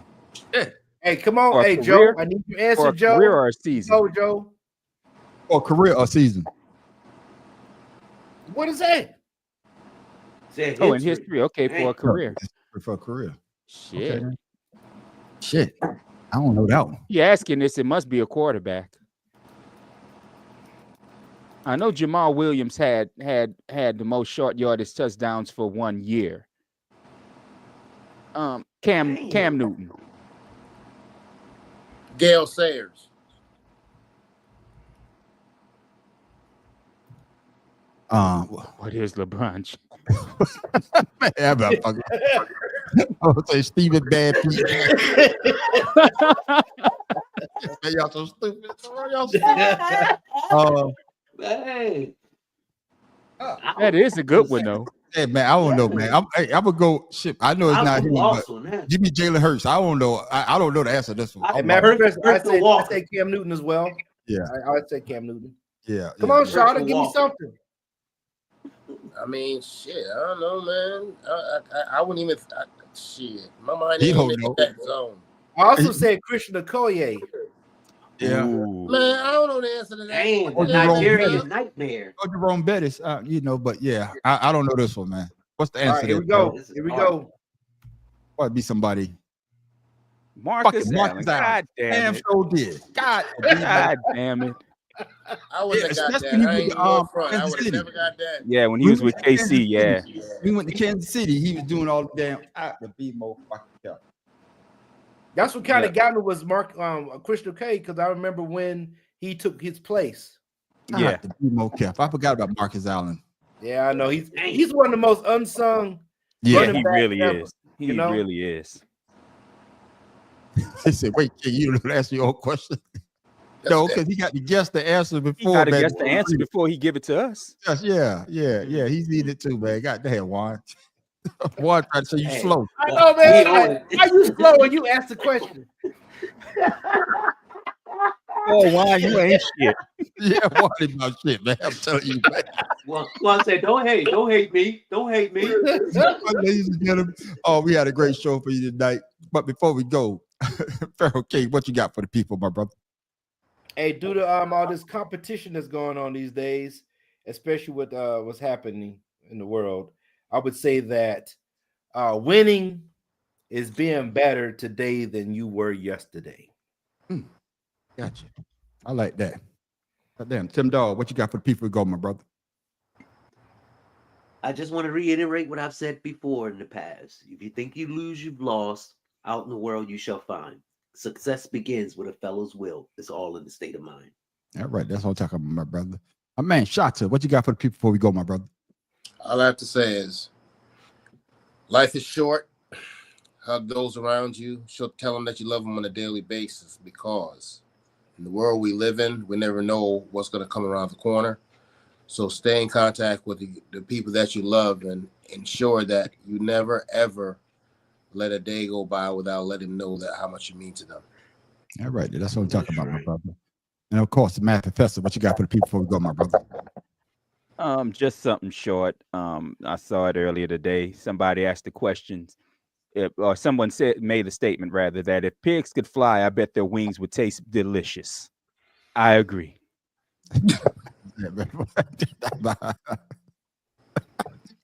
I don't know, man. I'm kind of putting that with pig ears and pig snouts and pig teeth. I don't eat pork, so me either. But why is that funny to me? But it is exactly. That's what I thought too. I'm like that because I sat there and thought, I'm like, God damn, they ain't lying. Nah, I don't eat pork, so you know what I'm saying? I'm good. I'm good. Oh man. Hey, and as for the man on the street, I'm taking the word from the mayor of Do the Right Thing. He told Mookie. He said, Mookie, come here. Mookie said, what? Brother, always do the right thing. That's it. I got it. I'm gone. That's what I'm talking about. Oh, one more thing. One more thing somebody sent to me, and I thought it was a personal attack. It says, controversially, but you don't own the street you live on. People can park in front of your house, because I'm that old man that sit there and get mad when people sit in front of my house too goddamn long. Move your fucking car. You ain't Pharaoh. That's my goddamn fucking. That's hey, man, we my house. Me out like that. I'm waiting like bacon. Give me 20. Joe. See, that's what I'm saying, Joe. Come on, Joe is one of them from the rooter to the tutor kind of. I got you. Man, that's all bristle, man. You gotta pickle the wings. Shit. I got you. Shout Pickles pig wings. Goddamn. Shout out your socials. Follow you on Facebook or whatever you got going on. Oh my goodness. Shout out your social. Oh, my bad, man. One love, shout out Blue Sky Social. You see it there. Down at the bottom. You read it. I got you. Tim Dawes. Shout out your socials. People follow you, my brother. You can find me on Instagram. Father's Love 99. It's about me. It is you echoing Tim. Wait, no, I said everybody. It's you on the street board. It's the board. I ain't the board because I'm not echoing. It ain't me. Are we good now? Go ahead,